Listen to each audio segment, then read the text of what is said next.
سيدنا مولانا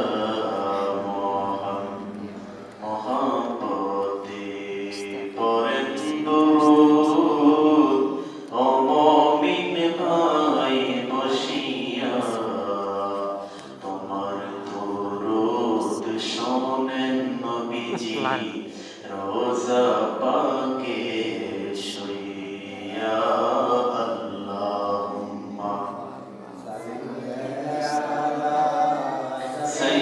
সাইয়্যিদিনা মাওলানা মুহাম্মদ ওয়া আলা আলি সাইয়্যিদিনা মাওলানা মুহাম্মদ লা ইলাহা ইল্লাল্লাহ লা ইলাহা ইল্লাল্লাহ লা ইলাহা ইল্লাল্লাহ লা ইলাহা ইল্লাল্লাহ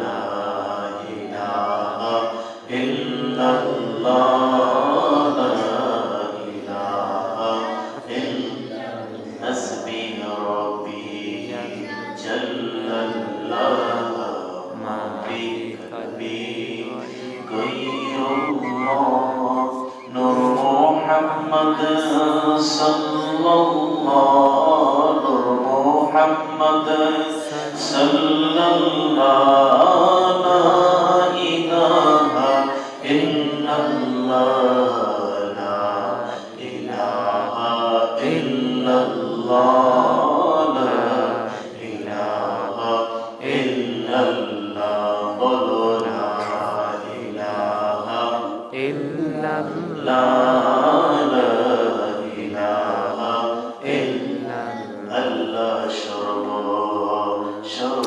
সর্বশক্তিমান বান্দার প্রতি দয়াবান আল্লাহ সর্বশক্তিমান বান্দার প্রতি দয়াবান প্রিয় নবীকে করলেন দান চিনি ইমানের ইমান লা ইলাহা ইল্লাল্লাহ লা ইলাহা ইল্লাল্লাহ লা ইলাহা ইল্লাল্লাহ লা ইলাহা লা ইলাহা ইল্লাল্লাহ মুহাম্মাদুর রাসূলুল্লাহ সাল্লাল্লাহু আলাইহি ওয়াসাল্লাম সকলে বলেন আলহামদুলিল্লাহ এরকম মুহাব্বত বলেন আলহামদুলিল্লাহ প্রিয় ভাইরা আজকে হচ্ছে পবিত্র জমাতুল আউয়ালের প্রথম জুমা আজকে জুমার আলোচ্য বিষয় হচ্ছে যাকাত সম্পর্কে বলেন আলহামদুলিল্লাহ আল্লাহর হাবিব সাল্লাল্লাহু আলাইহি ওয়াসাল্লাম মিশকাতুল মাসাবির প্রথম খণ্ডের মধ্যে মিশকাতুল মাসাবির মধ্যে বলেন কিতাবুল ইলম অধ্যায়ের মধ্যে যে বুনিয়াল ইসলামু আলা খামসিন শাহাদাতু লা ইলাহা ইল্লাল্লাহ ইকামাস সালাহ ওয়া ইতাইজ যাকাত ওয়াল হজ্জুল বাইত ওয়াস সাওমু আর রমাদান বলেন সুবহানাল্লাহ আল্লাহর নবী বলেন ইসলামের ভিত্তি হচ্ছে পাঁচটি ইসলামের ভিত্তি কয়টি পাঁচটি তার মধ্যে এক নম্বর হচ্ছে কালিমা শরীফ এক নম্বর কি দুই নম্বর হচ্ছে নামাজ দুই নম্বর কি নামাজ তিন নম্বর হচ্ছে রোজা তিন নম্বর কি রোজা চার নম্বর হচ্ছে হজ চার নম্বর কি পঞ্চম নম্বর হচ্ছে যাকাত পঞ্চম নম্বর কি যাকাত ইসলামের মধ্যে যারা বয়োজ্যেষ্ঠ আপনার পয়সার দিক দিয়ে যারা উন্নত যারা ডেভেলপ তাদের জন্য পাঁচটা আর যারা গরিব মিসকিন তাদের জন্য তিনটা মিসকিন আমরা হচ্ছে মিসকিন আমরা কি আমাদের জন্য তিনটা যেমন এক নম্বরে কালিমা এক নম্বরে কি আমার কথা বুঝেন এক নম্বরে কি দুই নম্বরে হচ্ছে নামাজ তিন নম্বরে কি তিন নম্বরে হচ্ছে রোজা তিন নম্বরে কি আমরা যারা মিসকিন আছি আমাদের জন্য এই তিনটা, আর যারা একটু বড় লোক তাদের জন্য আর দুইটা বেশি। 4 নম্বরে কি হজ, 5 নম্বরে যাকাত। আপনার যদি সামর্থ্য থাকে আপনি হজ করবেন। আল্লাহ হাবিব বলেন মান যারা কবরি আযাবাতুহু শাফাআতি, বলেন সুবহানাল্লাহ, যে আমি আমার রওজা জিয়ারত করব তার জন্য আমি নবীর শাফাআত ওয়াজিব হয়ে গেল। আল্লাহ নবী বলেন কোন উম্মত যদি আমার রওজা এসে জিয়ারত করে সে যেন জীবদ্দশায় আমার সাথে কথা বলে, বলেন সুবহানাল্লাহ। অর্থাৎ যারা বড়লোক রয়েছে তাদের জন্য 5টা, হজ আর যাকাত বেশি। এখন হজ করবেন, যাকাত দিবেন, এটা একটা নেশাব আছে না নাই? যেই রকম হইতে আপনি হজ করতে হবে, যেই রকম সম্পদ আপনার থাকলে আপনি যাকাত দিতে হবে, এইরকম আপনার নেশাব রয়েছে। যেমন আপনি যাকাত দিবেন, কিভাবে যাকাতটা আদায় করবেন? এই যাকাতটা আদায় করার সিস্টেম হচ্ছে, আপনার যদি কোন সম্পদ 1 বছর যাবত আপনার কাছে স্থায়ী থাকে, কয় বছর? 1 বছর, পূর্ণ 1 বছর আপনার কাছে স্থায়ী থাকে। যেমন একটা স্বর্ণ আপনার কাছে 1 বছর স্থায়ী রয়েছে 52.5 তোলা, কয় তোলা? 52.5 তোলা, কয় তোলা? 52.5 তোলা রূপ, 52 তোলা কি রূপ। আর আপনার 7 ভরির যে স্বর্ণ, কয় ভরি স্বর্ণ? যদি কোনো ব্যক্তির কাছে 7 ভরি স্বর্ণ থাকে আর 52.5 তোলা রৌপ্য থাকে, ওই পরিমাণ, ওইটা যদি 1 বছর আপনার কাছে স্থায়ী থাকে, তাহলে আপনি আপনার উপর যাকাত ফরজ। আপনার উপর কি? যদি এই পরিমাণ স্বর্ণ থাকে অথবা এই পরিমাণ রৌপ্য থাকে, বা এই স্বর্ণ এবং টাকা, রূপর পরিমাণ যদি আপনার কাছে 1 বছর টাকা থাকে, পূর্ণ 1 বছর আপনার কাছে টাকাটা থাকলো, তাহলে আপনি যাকাত আদায় করতে হবে। আপনার উপর যাকাত আদায় করা ফরজ করে দিয়েছেন কে? আল্লাহ। ফরজ করেছেন কে? আল্লাহ। নামাজ ফরজ করেছেন কে? আল্লাহ। যাকাত ফরজ করেছেন কে? আল্লাহ। হজ ফরজ করেছেন কে? আল্লাহ। সবকিছুর মালিক কে? আল্লাহ। আল্লাহ ছাড়া কেউ আছে? না। সবকিছু আল্লাহকে পাওয়ার জন্য করতে হবে। আল্লাহকে পাওয়ার জন্য করবেন, মুহাব্বত রাখবেন, হাবিবুল্লাহ, বলেন সুবহানাল্লাহ। সুবহানাল্লাহ। আল্লাহকে পাইতে হলে, আল্লাহকে পাওয়ার পূর্ব শর্ত হচ্ছে হাবিবুল্লাহর মুহাব্বত। যে যত বেশি নবীকে মুহাব্বত করতে পেরেছে, আল্লাহ তার দারাজা দুনিয়া এবং আখিরাতে তত বেশি বাড়িয়ে দিয়েছে, বলেন সুবহানাল্লাহ। ইসলাম ধর্ম গ্রহণ করার পূর্বে যাদের অবস্থান ছিল গোলামের মতো, ইসলাম ধর্ম গ্রহণ করার পরে তারা হয়ে গেছেন ইসলামের বাদশা। বেলাল রাদিয়াল্লাহু তাআলা ছিলেন দাস, একজন গোলাম ছিলেন। যখন তিনি উমাইয়ার এত নির্যাতন সহ্য করলেন, কালিমা ছাড়লেন না, আল্লাহর হাবিবের কাছে তাকে আনা হলো, তখন আল্লাহর হাবিব তাকে কালিমা করে মুসলমান বানিয়ে দিলেন। মুসলমান বানানোর পরে বেলাল রাদিয়াল্লাহু তাআলার আযানের ধ্বনি দুনিয়ার জমিনে দেয়, আর ওই আযানের ধ্বনি আমার আল্লাহর আরশে আযমে যায় পৌঁছে। সুবহানাল্লাহ। মসজিদে নববীর মধ্যে এলান হয়ে গেল, বেলাল রাদিয়াল্লাহু তাআলা আযান দিতে পারে না, শুদ্ধ হয় না আযান, তার আযানের মধ্যে ত্রুটি রয়েছে। ওই সময়ের মধ্যে নবীর কাছে যখন আরজি করা হলো, ইয়া রাসূলুল্লাহ, ও দয়াল নবী, ও প্রাণের নবী, আপনার সাহাবী বেলাল, তার মধ্যে আযান শুদ্ধ হয় না, আমরা এই মুয়াজ্জিনকে পরিবর্তন করব, অন্য একজন নতুন মুয়াজ্জিন নেব। তখন আল্লাহর হাবিব চুপ করে রইলেন, কিছু বললেন না। ওই মুহূর্তের মধ্যে মসজিদে নববীর মধ্যে সুন্দর একজন কণ্ঠস্বর বলা, একজন ভালো আলেম দিয়া, একজন ভালো ব্যক্তি দিয়া তারা আযান দিল। ফজরের আযান যখন দেওয়া হয়ে গেল, ফজরের আযান দেওয়া হয়ে গেছে, কিন্তু রাত্র পোহাইতেছে না, বলেন সুবহানাল্লাহ। ওই মুহূর্তের মধ্যে আল্লাহর হাবিব সাল্লাল্লাহু আলাইহি ওয়াসাল্লাম হুজুর মুবারক থেকে বের হয় না। ওই মুহূর্তের মধ্যে সাহাবায়ে কেরাম মসজিদে নববীর মধ্যে বসে রইলেন। ফজর হয় না, আপনার সুবহে সাদিক এখনো হইতেছে না, ফজর আযান হয়ে গেছে, ভালো একজন মুয়াজ্জিন দিয়ে আযান হয়ে গেছে, কিন্তু সুবহে সাদিক এখনো হচ্ছে না। জোরে বলেন সুবহানাল্লাহ। আমার ভাইরা, ওই মুহূর্তের মধ্যে নবীর কাছে এলান চলে গেল, ইয়া রাসূলুল্লাহ, নবী গো, আপনি এখনো কেন মসজিদের মধ্যে আসেন না? আল্লাহর হাবিব বলেন, আমি কেন যাব, এখনো তো শুভেচ্ছা দেখ হয় নাই। জিবরাইল আলাইহিস সালাতু ওয়াস সালাম আমার রাসূলের কাছে এসে বলেন, ইয়া রাসূলুল্লাহ, নবী গো, আজকে যদি বেলাল রাদিয়াল্লাহু তাআলা এখন পর্যন্ত আযান না দেয়, আমার আল্লাহ এই রাতকে কিয়ামত পর্যন্ত রাত্র রেখে দিবেন আর দিন করবেন না। বলেন সুবহানাল্লাহ। আমার ভাই, ওই মুহূর্তের মধ্যে আল্লাহর হাবিব বেলালকে ডাকলেন, বেলাল তুমি আসো আসো আসো, এসে আযান দাও। তুমি যদি আযান না দাও, আমার আল্লাহ রাব্বুল আলামিন এই রাতকে কিয়ামত পর্যন্ত রাত্র বানিয়ে দিবে। এই রাতকে আর সকাল করবেন না। ইয়া রাসূলুল্লাহ, কেন সকাল করবে না? তখন আল্লাহর হাবিব বলে, বেলাল তুমি যখন আযান দাও, এই আযানের ধ্বনিটা মক্কার জমিনের মধ্যে শুধু দাও না, এই মক্কার জমিনে আযানটা দেওয়ার পরে এই আযানের আওয়াজ আল্লাহ রাব্বুল আলামিনের আরশ জমিনে ধাক্কা খায়। বলেন সুবহানাল্লাহ। তোমার আযানের আওয়াজের ধ্বনি যদি আরশ জমিনের মধ্যে না লাগে, আমার আল্লাহ রাব্বুল আলামিন এই রাতকে দিন বানান না। বলেন সুবহানাল্লাহ সুবহানাল্লাহ। আমার ভাইরা, এই ছিল সাহাবায়ে কেরামের মুহাব্বত, যে তো যত বেশি রাসূলকে মুহাব্বত করতে পেরেছে, আল্লাহ রাব্বুল আলামিন তার বলতো তত বেশি বাড়িয়ে দিয়েছেন। বলেন সুবহানাল্লাহ। আল্লাহ হাবিব মেরাজ থেকে আসলেন, আসার পরে, হে বেলাল, আমি মেরাজের মধ্যে গেলাম, সিদরাতুল মুনতাহা বের হয়ে যখন আমি আরশ জমিনের মধ্যে ঢুকলাম, আমি দেখলাম তোমার মতো একটা ব্যক্তি আমার সামনে হাঁটতেছে। সুবহানাল্লাহ। বেলাল বলে, ইয়া রাসূলুল্লাহ, নবী গো, আমি তো এই জায়গায় যাই নাই, আপনার সাথে আমি যাই নাই, আমি তো দুনিয়ার জমিনের মধ্যে। কয় না, আমি দেখেছি তোমার মতো একটা লোক সামনে হাঁটে গরম পায়ে দিয়া।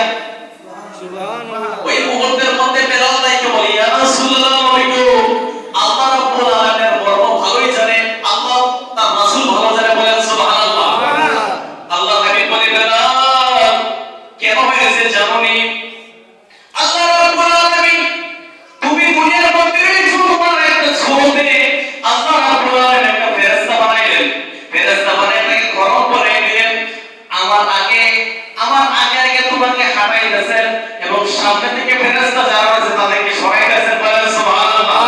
যেভাবে একজন প্রধানমন্ত্রী আসলে পুলিশ আসবে বিডিআর সামনে থেকে রাস্তা পরিষ্কার করে, আমি রাসূল যখন আল্লাহর শরীরের মধ্যে যাব, ওই মুহূর্তের মধ্যে তোমার একজন ছোটে ফেরেশতা বানাই দাও। আল্লাহ রাব্বুল আলামিন আমার সামনে থেকে ওই সমস্ত ফেরেশতাদেরকে সাইড করে দিয়েছে। বলেন সুবহানাল্লাহ। এটা হচ্ছে সাহাবায়ে কেরামদের মুহাব্বতের কারণে। বলেন সুবহানাল্লাহ। আমার ভাইয়েরা, আমার বন্ধুরা, আল্লাহর হাবিব সাল্লাল্লাহু আলাইহি ওয়াসাল্লাম আমাদের মধ্যে যাকাত বৃদ্ধি করেছেন।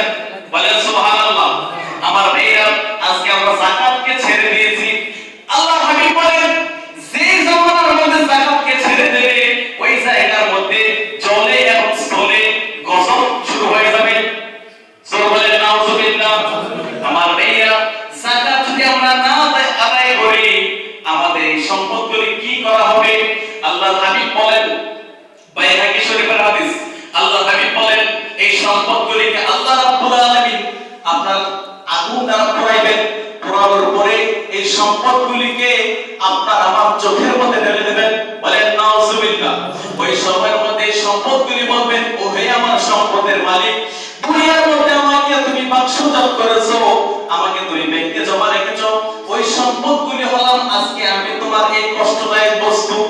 সুবহানাল্লাহু আকবার। আমার ভাইরা, যার উপরে যাকাত ফরজ হয়েছে, যাকাত আদায় করে দেবেন। আল্লাহ রাব্বুল আলামিন এই যাকাত আদায়ের কারণে আপনার সম্পদ আরো বাড়িয়ে দিবেন। সুবহানাল্লাহ। এক সাহাবী আল্লাহর হাবিব সাল্লাল্লাহু আলাইহি ওয়াসাল্লাম পাঠাইলেন, যাও অমুক সাহাবীর কাছে চলে যাও, উনি যেন আজকে যাকাত আদায় করে। বলেন সুবহানাল্লাহ। ওই মুহূর্তের মধ্যে ওই সাহাবী বললেন, আমি যাকাত দেব না। বলেন নাউযুবিল্লাহ। আমার ভাইরা, ওই মুহূর্তে সাহাবী বলেন, যাকাত আদায় করব না, যাকাত দিয়ে আমার অনেক সম্পদ নষ্ট হয়ে যাবে। ওই মুহূর্তের মধ্যে কিছুদিন পরে ওই ব্যক্তিরা আবার যাকাত দিয়ে রাসূলের দরবারে হাজির হলেন। বলেন সুবহানাল্লাহ। ওই মুহূর্তের মধ্যে আল্লাহর হাবিব ডাকে বলেন, তোমার যাকাত আমি রাখবো না। আমার ভাইরা, যাকাত রাখবো না কে বলেন? নবী বলেন। কে বলেন? নবী বলেন। তখন আমাদের প্রিয় ইন্তেকাল মুবারক করলেন।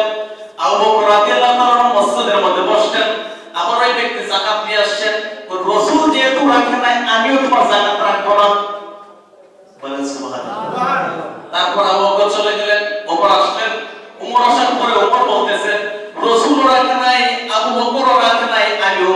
জাকাত রাখতে পারবো না। আমার ভাইরা, এই মুহূর্তের মধ্যে আমাদের একটাই উদ্দেশ্য হচ্ছে ইসলামের যে বিধিবিধানগুলি রয়েছে এই বিধিবিধানগুলি আমাদের পূর্ণাঙ্গভাবে মানতে হবে, ঠিক না? যদি পূর্ণাঙ্গভাবে মানতে পারেন ইহকাল এবং পরকাল আপনার জন্য সুগম হবে। বলেন সুবহানাল্লাহ। আমার ভাইরা, এই মসজিদের মধ্যে বর্তমানে যারা রয়েছেন সবার উপরে যাকাত এখনো ফরজ হয়েছে কিনা আমি জানি না। আপনার ব্যক্তিগত বস্তু আপনি নিজেই জানেন। আপনার কাছে যদি 7.5 তোলা স্বর্ণ, 52 তোলা রৌপ্য 1 বছর যাবত স্থায়ী থাকে, এই 1 বছর যাবত এই পরিমাণ টাকা যদি আপনার কাছে থাকে, আপনি যাকাত আদায় করা আপনার উপর ফরজ। বলেন সুবহানাল্লাহ। যাকাত কত টাকা আদায় করবেন? 100 টাকার মধ্যে 2.5 টাকা। কয় টাকা? 100 এর মধ্যে 50,000 2.5 টাকা। 50,000 কত? 1 লক্ষ টাকা 5,000 টাকা আসবে। 1 লক্ষ টাকা কত আসবে? 5,000 টাকা। বেশি না। আমার ভাইরা, আমরা যাকাত আদায় করতে চাই কি চাই না? আল্লাহ হাবিব দিয়েছেন যাকাত মুক্ত সুদ, যাকাত যুক্ত সুদ মুক্ত। আল্লাহ হাবিব কি দিয়েছেন? যাকাত যুক্ত সুদ মুক্ত। আর আমরা করেছি যাকাত মুক্ত সুদ যুক্ত। ঠিক না বেটি? এইজন্য আমাদের উপর গজব আসে। বাইহাকী শরীফের হাদিস, যে জাতি যাকাত দিবে না ওই জাতির মধ্যে আল্লাহ লানত দেবে। বলেন নাউজুবিল্লাহ। বাংলাদেশের মধ্যে বাংলাদেশের দিকে তাকানোর দরকার নাই। আমি যেই জায়গায় যাই ওই জায়গায় কথাটা বলি, ওই গ্রামকে কেন্দ্র করে কথাটা বলি। আপনাদের রাজস্থানের সরকার বাড়ির এখানে এই বাইরেটাই ধরেন, এই পুরো গ্রাম বঞ্চ করার দরকার নাই। এই বাড়ির মধ্যে যারা যাকাত আদায় করার সামর্থ্য আছে, আপনারা যদি 5 বছর যাকাত আদায় করেন, আপনাদের এই বাড়িতে কোনো গরিব থাকবে না। ঠিক না বেটি? আপনি কমিটমেন্ট করবেন তার সাথে যে তোমাকে আমি এই বছর 20,000 টাকা যাকাত দিলাম, পরের বছর তোমার আমি যাকাত দেব না। তুমি এই 20,000 টাকা দিয়ে তুমি ব্যবসা করো, যেগুলো একটা কাজ করো, তোমাকে এই টাকাগুলি দিয়ে তুমি একটা ভালো কাজ করো। কাজ করার পরিপ্রেক্ষিতে তুমি চেষ্টা করবা সামনে বছর আমার তুমি যাকাত দেওয়ার চেষ্টা করবে। এই কথা যদি তাকে যাকাত দেওয়া হয়, দেখবেন 5 বছর পরে আপনি আর ভয় পাইবেন না যাকাত দেওয়ার জন্য আপনার বাড়ির মধ্যে। ঠিক না বেটি? আমার ভাইরা, যে আমরা নিজেদের সম্পদ থেকে যদি আমরা যাকাত আদায় করি, তাহলে আমাদের এই যাকাতটা হয়ে যাবে আপনার আমার জন্য পরকালে একটা নাজাতের জরিয়া। আল্লাহ হাবিব বলেন, তাবরানী শরীফের হাদিস, আল্লাহ হাবিব বলেন যদি হালাল উপার্জন থেকে কোন ব্যক্তি একটা খেজুর পরিমাণ দান করে, কি পরিমাণ? খেজুর কি বড় না ছোট? ছোট্ট একটা খাবার। একটা খেজুর পরিমাণ যদি কোন ব্যক্তি দান করে, আল্লাহ রাব্বুল আলামিন এই তার দানটাকে, এই খেজুর পরিমাণ দানটাকে আপনার এই বৃদ্ধি করতে শুরু করে দেয়। বলেন সুবহানাল্লাহ। কি রকম বৃদ্ধি? যেমন একটা ছোট আপনার বীজ থেকে একটা বড় বট গাছ হয়। ঠিক আছে ঠিক? বট গাছকে ছোট না বড়? অনেক বড় হয়, ঠিক না? আমাদের ফতেহাবাদের মধ্যে একটা বট গাছ আছে, মনে করেন 40 হাত ধরে বের হবে। কয় হাত? 40 হাত ধরে বের হবে। এখনো গাছটা আছে। তো একটা বট গাছ, এটা কি হাজার হাজার দানা থেকে হয়েছে? ছোট একটা দানা থেকে। এই ছোট একটা দানা থেকে একটা বিশাল বড় বট গাছ হয়। ঠিক তদ্রূপ হালাল উপার্জন থেকে যদি আপনি যাকাত আদায় করেন অথবা আপনি দান খয়রাত করেন, আল্লাহর হাবিব বলেন তার জন্য একটা এই যাকাতটা, এই ছোট একটা খেজুর পরিমাণ দানটা আল্লাহ রাব্বুল আলামিন লালন পালন করতে করতে যখন হাসরের ময়দান কায়েম হয়ে যাবে, তার নেকের পাল্লা হালকা হয়ে যাবে, তখন এই নেকটা আল্লাহ রাব্বুল আলামিন তার নেকের পাল্লা উঠিয়ে দিবেন। উঠিয়ে দেওয়ার পরে তার নেকের পাল্লা ভারী হয়ে যাবে। সুবহানাল্লাহ। বলেন সুবহানাল্লাহ। আমরা যাকাত আদায় করতে চাই কি চাই না? চাই কি চাই না? যাকাতটা আদায় করবেন ইসলামের শরীয়ত মোতাবেক। কারে দিবেন? নিজের প্রথম একবার আপনার আহলে আওলাদের মধ্যে কি আছে গরিব, কারে দিবেন? আহলে আওলাদ। আপনার নিজের ব্যক্তিগত আপনার মায়ের খানদান বা আপনার বাবার খানদানের মধ্যে আপনার যাকাতটা কে পাওয়ার যোগ্য এটা দেখবেন। যদি কেউ থাকে তাহলে তাকে দেবেন, না পাইলে আপনার বাড়ির মধ্যে দেখবেন। আপনার বাড়ির মধ্যে না থাকলে আপনার এলাকার মধ্যে দেখবেন কে পাওয়ার যোগ্য, তাকে আপনি বেছে বেছে যাকাতটা দেবেন। আপনি মুখ দেখে যাকাত দিতে পারবেন না। আপনি বলবেন যে আমার চাচা ভাই সে তার যাকাতটা দিলে খুশি হবে, এইরকম হবে না। আপনি যে যাকাতটা পাওয়ার যোগ্য তাকে যাকাতটা দিবেন। দেওয়ার পরে তাকে বলবেন তুমি এই যাকাতটা আমি তোমাকে 50,000 টাকা দিলাম বা 30,000 টাকা তোমারে দিলাম, তুমি এই টাকাটা ভালো একটা ব্যবসা করো, তাকে একটা লাইন ধরাই দিবেন এবং তাকে কমিটমেন্ট দিবেন তুমি আগামী বছর তুমিও যাকাত দেওয়ার চেষ্টা করো, ঠিক না? এইরকম ভাবে আমরা যাকাত আদায় করি, তাহলে অল্প কিছুদিনের মধ্যেই আমাদের দেশের চেহারা পাল্টে যাবে, ঠিক না? ঠিক। আজকে আমরা যাকাত দেই না, এই কারণে নিজেও গরিব হই, আরেকজনকে গরিব রাখি, বুঝলি? আজকে আমরা যাকাত দেই না বিদায় নিজেও গরিব থাকি, অন্যজনকে গরিব রাখি। আমার ভাইয়েরা, আপনি যদি দান খয়রাত করেন, আল্লাহ হাবিব বলেন কোন ব্যক্তি যদি হালাল উপার্জন থেকে এক হাতে দান করে, কয় হাতে? এক হাতে দান করে, আল্লাহ তার পক্ষে 99 হাত দ্বারা তাকে বরকত দান করে। কয় হাতে? আপনি দান করেছেন কয় হাতে? আল্লাহ রাব্বুল আলামিন 99 হাতে আপনাকে বরকত দেয়। বলেন সুবহানাল্লাহ। আল্লাহর পথে দান করতে চাই কি চাই না? আমার ভাইয়েরা, দান করবেন, এটা হচ্ছে ব্যাংকের মতো। এশিয়া ব্যাংক, সোশ্যাল ব্যাংক, আপনার ন্যাশনাল ব্যাংক, এগুলোর মধ্যে আমাদের অর্থ সম্পদ রাখি। কিসের জন্য? যখন আমার বিপদ হবে তখন আমি এগুলি এনে কি করব?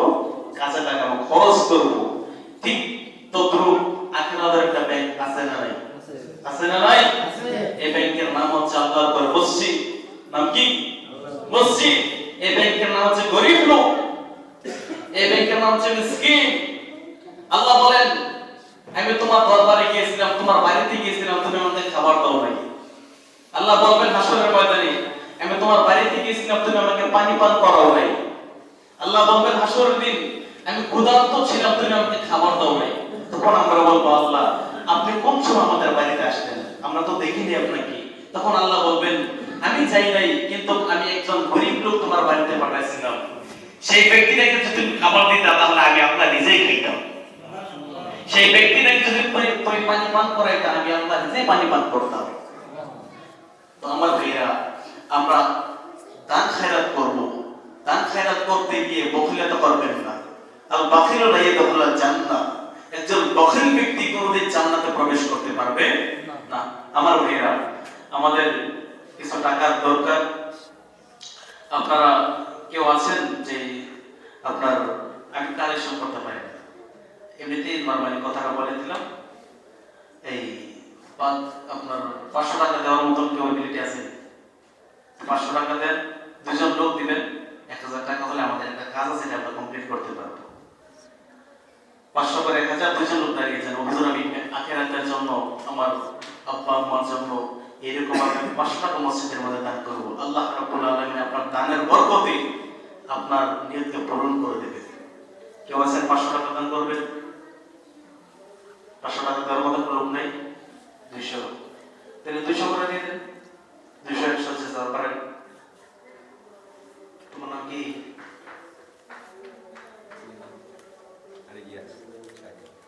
মসজিদে দিছো 300 টাকা হইলো।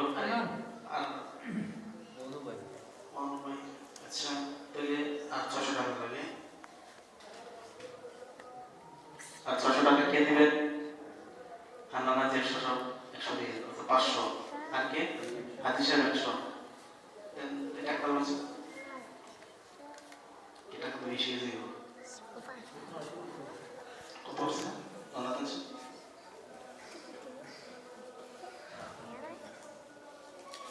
নয়শো না?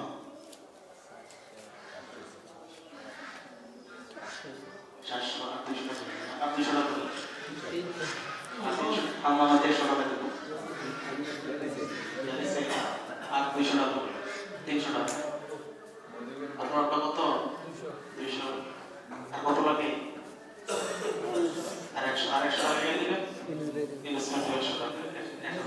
আলহামদুলিল্লাহ বলেন। এই টাকাগুলি আপনাদের বীজ হয়ে গেল। টাকা সবাই দান করতে পারে না, দান করতে সবাই এখন আপনার চাইলে আপনি দিবাবি কি মনে হয়ে গেছে 1000 টাকা। 1000 টাকা হয়ে গেছে, দান কিন্তু সবাই করতে পারে না।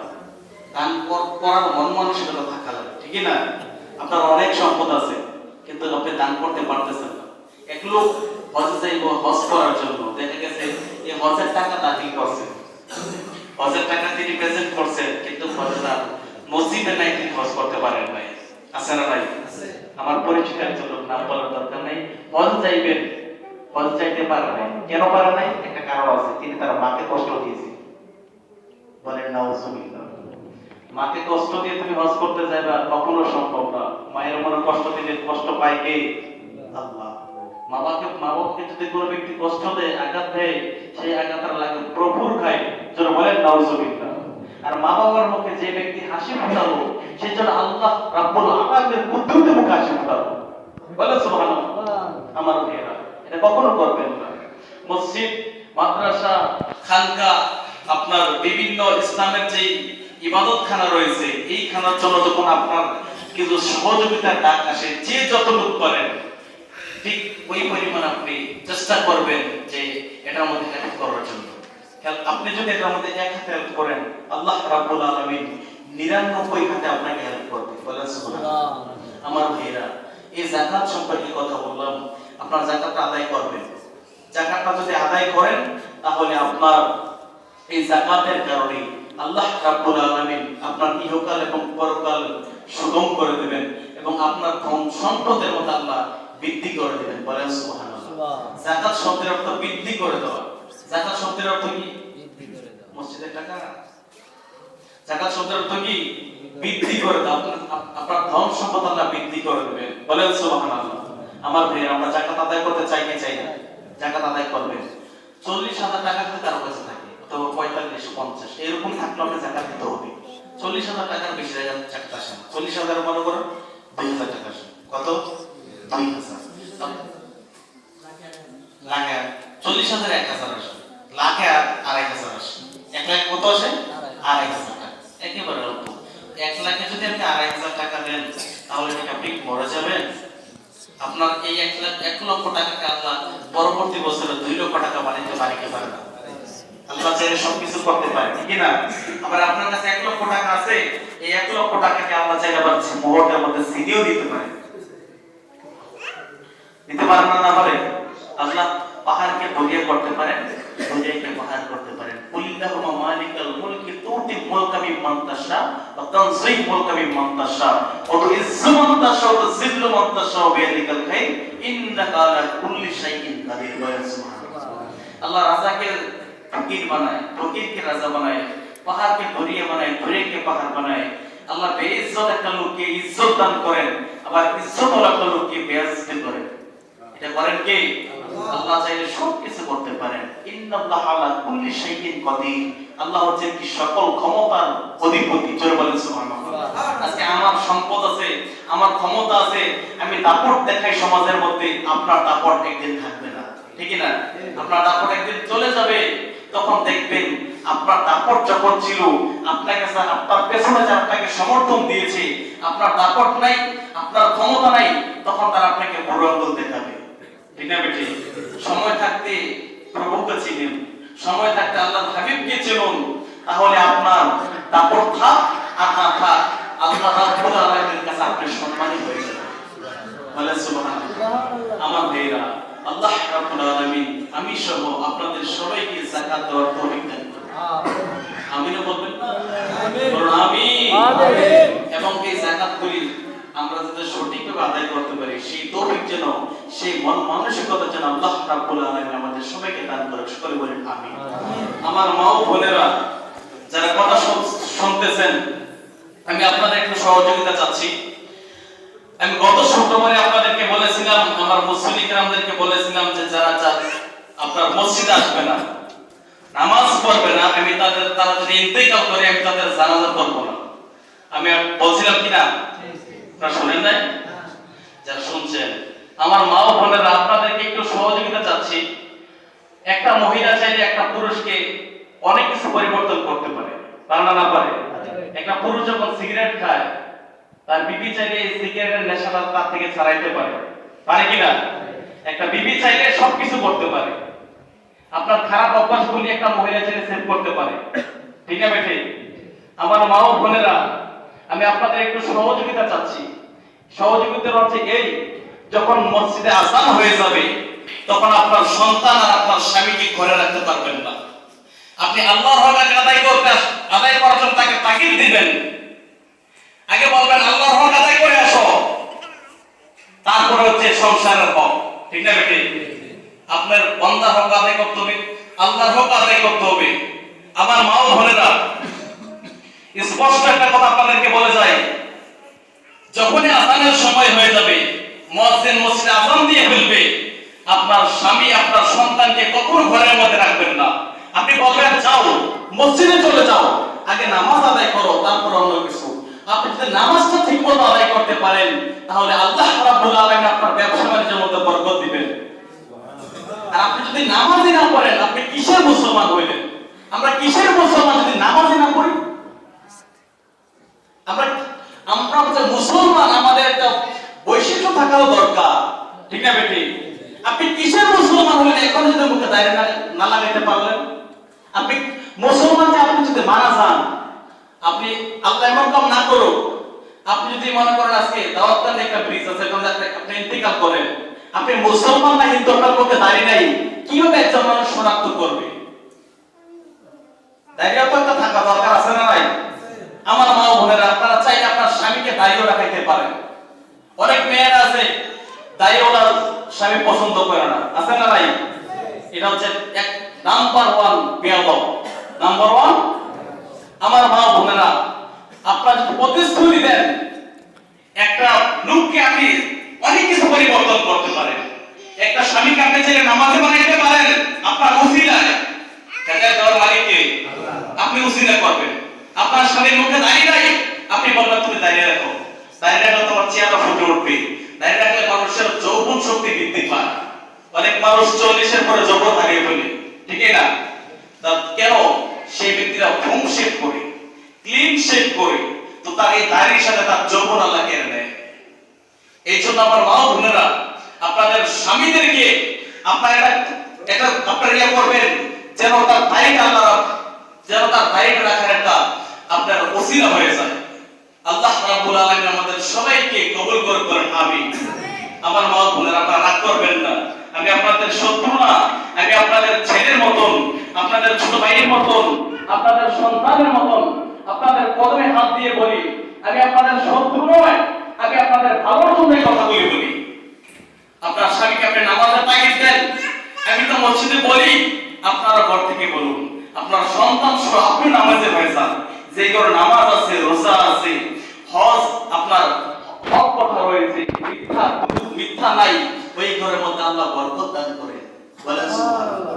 যে ঘরের মধ্যে নামাজ নাই, রোজা নাই, মিথ্যা কথা আছে, পর্দা নাই, ওই ঘরের মধ্যে লক্ষ টাকা মাস ইনকাম করেন, শান্তি নাই, ঠিক না বেটি? আমার মা ও বোনেরা, আমার কথাগুলি মানার তৌফিক দান আল্লাহ রাব্বুল আলামিন, যেন আপনাদেরকে তৌফিক দান করুক, আমিন বলেন। এবং আমি সহ আমরা এখানে যারা যে সমস্ত ভাই বাবারা রয়েছি, সবাই যেন আমার কথাগুলি আমরা মানতে পারি, এই তৌফিক যেন আল্লাহ রাব্বুল আলামিন আমাদের সবাইকে দান করুক, আমিন বলেন। আপনারা কি রাগ করছেন কথা বলতে? যদি রাগ করেন, আমার কিছু যায় আসে না, আমি হক কথা বলছি, আপনি মানেন আর না মানেন আপনার ব্যাপার। আমি আপনাদের ক্ষতি হিসাবে একটা কথা বলে গেলাম, আপনি মানেন আর না মানেন এটা আপনার ব্যাপার, তবে মানার তৌফিক আল্লাহ আমাদের সবাইকে দেন। আমরা চেষ্টা করলে পারি না, না পারি? চেষ্টা করলে পারি। আল্লাহ রাব্বুল আলামিন আমাদের সবাইকে যেন ইসলামের প্রতি কায়েম এবং দায়েম থাকার তৌফিক দান করুন। সকলে বলেন আল্লাহুম্মা আমিন। আসসালামু আলাইকুম ওয়া রাহমাতুল্লাহি ওয়া বারাকাতুহু।